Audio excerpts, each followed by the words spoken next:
Audiobook. Livro, Linhagem Espiritual. Editora Reformadação. Ministério Unção e Legado. Autor, Max Salgado.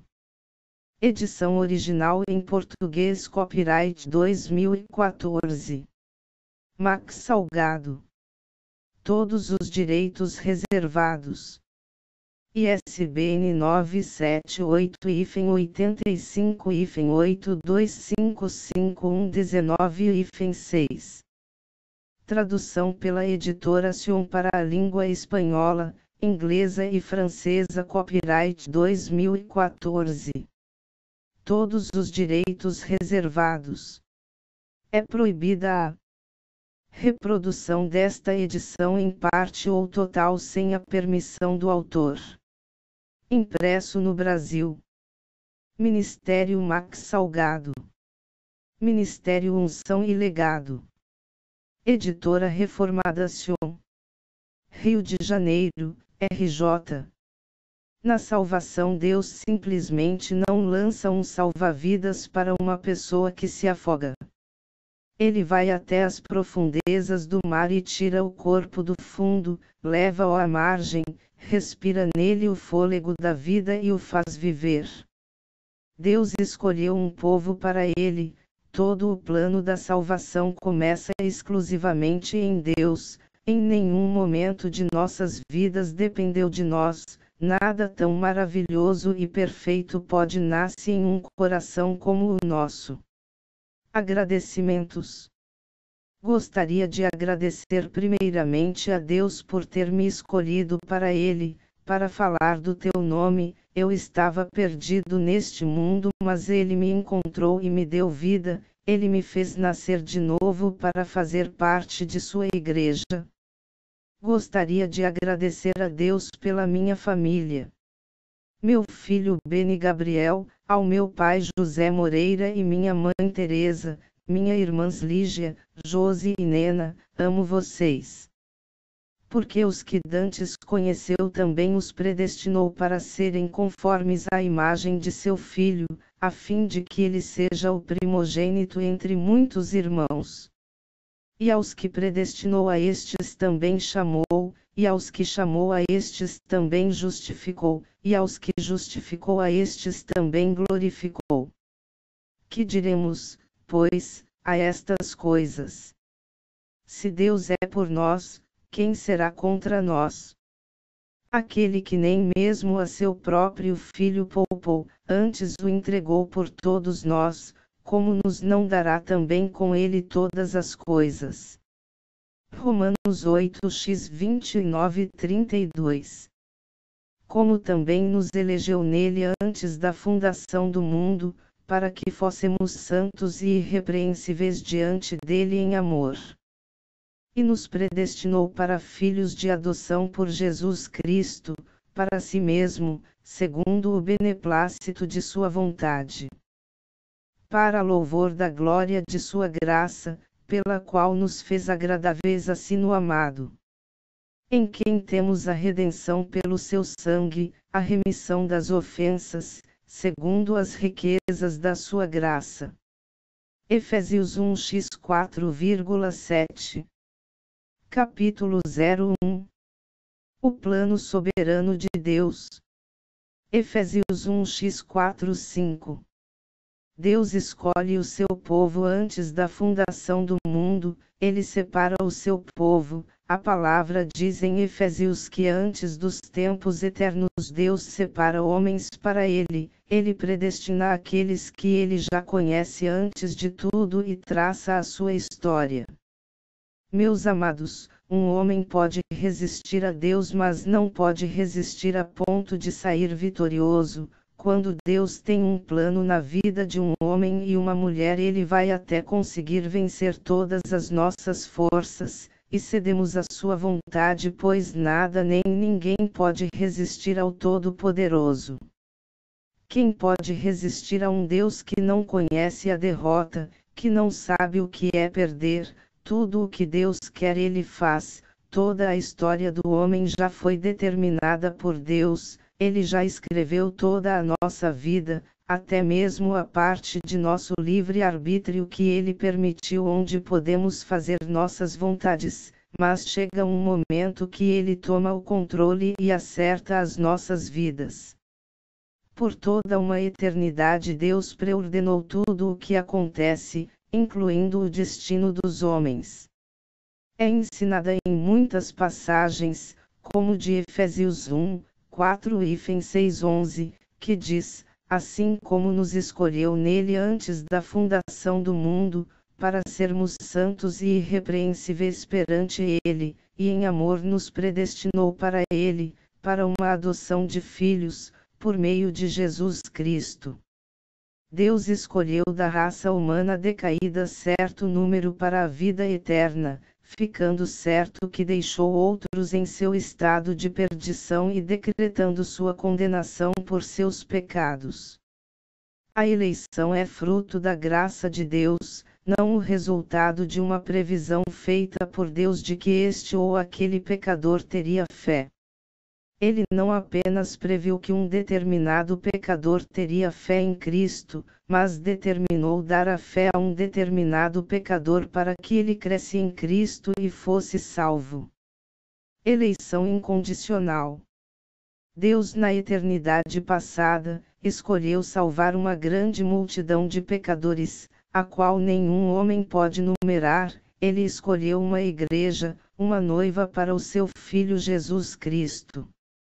Depravação total do homem. O homem é completamente fraco em seu estado de pecado, está sob a ira de Deus e de forma alguma pode agradar a Deus.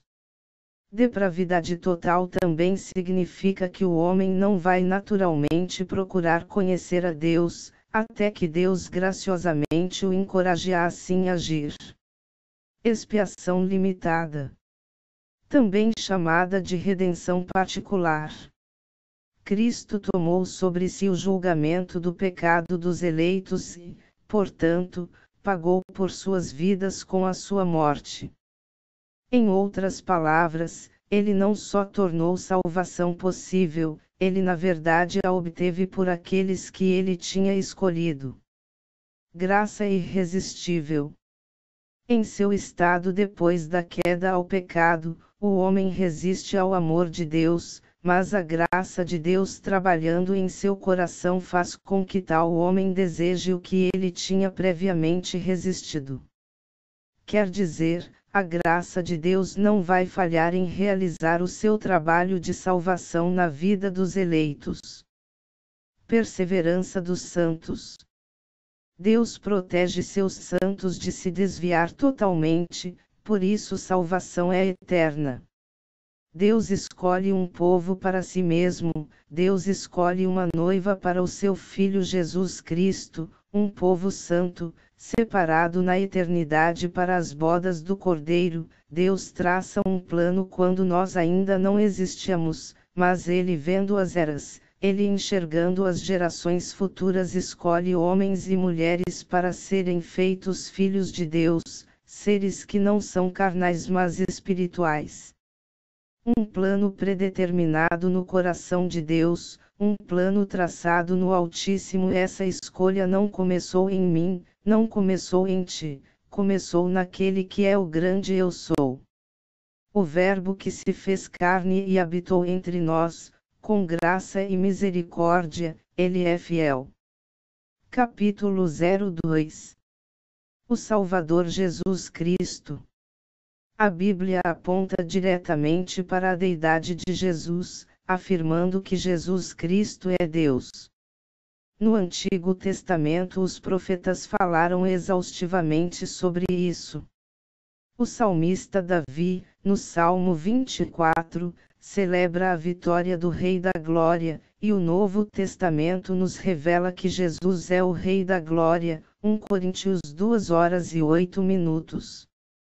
A encarnação do Filho de Deus, o Senhor e Salvador Jesus Cristo, revela o processo de humilhação a que ele se submeteu voluntariamente para resgatar o seu povo. Ele precisava ser como um de nós para poder nos redimir de nossos pecados, satisfazendo a justiça divina. Ele é chamado de Príncipe da Paz, Maravilhoso Conselheiro, Deus Forte, Pai Eterno, Cordeiro de Deus, Senhor, Verbo, Palavra de Deus, primeiro e último, Salvador da humanidade. No começo aquele que é a palavra já existia. Ele estava com Deus e era Deus. Desde o princípio, a palavra estava com Deus. Por meio da palavra, Deus fez todas as coisas, e nada do que existe foi feito sem ela. A palavra era a fonte da vida, e essa vida trouxe a luz para todas as pessoas. A luz brilha na escuridão, e a escuridão não conseguiu apagá-la. João 1:5. A missão principal do Filho de Deus é remir a humanidade. Ele fez isso, entregando sua vida na cruz do Calvário. Após a sua morte na cruz e sua ressurreição ao terceiro dia, Deus Pai exaltou seu Filho de maneira única. De maneira que não há outro nome acima de seu nome. Quem foi Jesus Cristo? O Messias prometido foi concebido de maneira sobrenatural no ventre de Maria. Tendo seu nascimento anunciado pelo anjo Gabriel e sido gerado pelo Espírito Santo. Seu pai terreno foi José, que era carpinteiro e acabou passando o ofício para ele, seu filho mais velho. Eles tinham uma família de origem humilde. Sendo assim, o Senhor cresceu em um lar como um judeu comum dos seus dias. Tudo mudou aos 30 anos de idade, após ser batizado por João Batista e o Espírito Santo descer sobre ele. Capítulo 03. Novo nascimento e regeneração. A palavra de Deus mostra com clareza que apenas Deus pode realizar a transformação necessária para capacitar os seres humanos a fazerem o que é agradável aos seus olhos. DT 30.6, JR 31.33, EZ 36.26. No Novo Testamento encontramos ensinos mais claros e ricos sobre a regeneração. Nenhum autor trata mais frequentemente do tema do novo nascimento do que João. Veja, por exemplo, o que é dito em João 1 de dezembro de 2013, mas, a todos quantos o receberam, deu-lhes o poder de serem feitos filhos de Deus, a saber, aos que creem no seu nome, os quais não nasceram do sangue, nem da vontade da carne, nem da vontade do homem, mas de Deus. Repare que ser filho de Deus não é algo que se consegue pela descendência, não nasceram do sangue, nem pela decisão humana autônoma, nem da vontade da carne, mas exclusivamente pela ação de Deus, de Deus. Para sermos filhos de Deus, precisamos ser espiritualmente gerados por Ele. É verdade que todos quantos o receberam, isto é, todos aqueles que creem em Jesus, recebem o direito de serem filhos de Deus, mas até mesmo a fé pela qual essas pessoas creem em Jesus é um dom de Deus, Ef 2.8-9, e, portanto, faz parte da ação de Deus na salvação humana. A regeneração é uma obra totalmente divina realizada pelo Espírito no coração do pecador.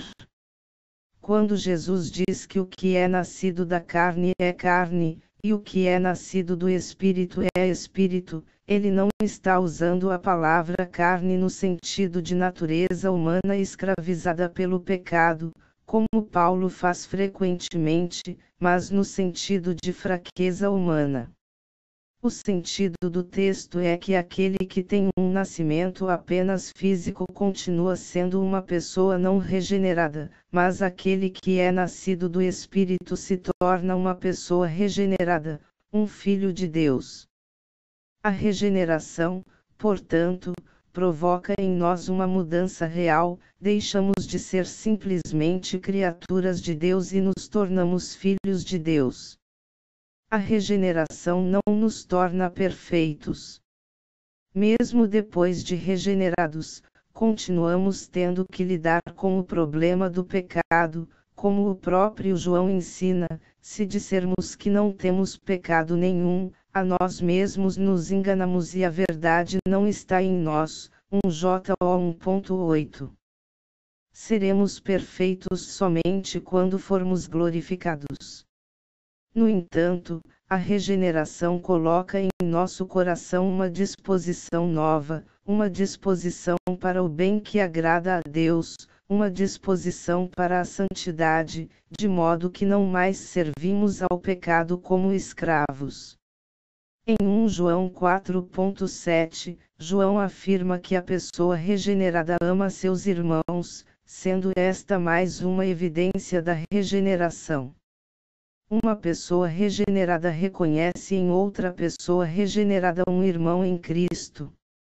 Somos regenerados individualmente, mas, quando isso acontece, somos imediatamente inseridos na família cristã. Capítulo 04. O pecado.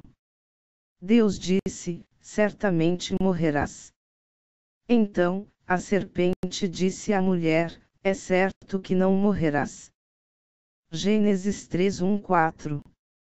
O diabo negou as palavras de Deus apregoando um pecado sem consequências. Eva foi crédula o bastante para crer que pudesse ser como Deus, um Deus, conhecendo o bem e o mal apenas por comer do fruto proibido. Então, quando ela percebeu que a árvore era boa como fonte de alimento, a concupiscência da carne, que era agradável aos olhos, a concupiscência dos olhos, e a tornaria sábia, a soberba da vida, a tentação se mostrou irresistível. Com essa artimanha de planejar algo para enganá-la, o tentador conseguiu seduzi-la. As consequências do pecado. A primeira coisa que ocorreu com Adão e Eva é que os seus olhos foram abertos e souberam que estavam nus. Gênesis 3:07. Viram em seus corpos o potencial para o mal. A carne e o espírito lutariam pela supremacia no seu interior, e essa guerra mataria cada vida humana. Gálatas 5:17. Culpados e envergonhados, usaram folhas de figueira para cobrir a sua nudez um do outro. Gênesis 3:07. Também, se esconderam entre as árvores da presença de Deus. Gênesis 3:08. A presença do Senhor dos Exércitos sempre traz terror aos pecadores. Eles se esconderam nas cavernas e nos penhascos dos montes e disseram aos montes e aos rochedos: cai sobre nós e escondei-nos da face daquele que se assenta no trono, e da ira do Cordeiro. Apocalipse 6:15-17. Almas impenitentes, atenção, horrível coisa é cair nas mãos do Deus vivo. Hebreus 10:31. Sendo afastados da presença de Deus, Adão e Eva, naquele dia, morreram espiritualmente. Pensem em tudo o que eles perderam. Eva tinha dito no coração: vou me fazer como o Altíssimo. Agindo assim, ela perdeu o direito ao esplendor do paraíso. Decretaram-se maldições sobre ela, 3:16, e sobre o homem, 3:17-19. Ah, como caíram os valentes! Sofrendo a morte espiritual, Adão e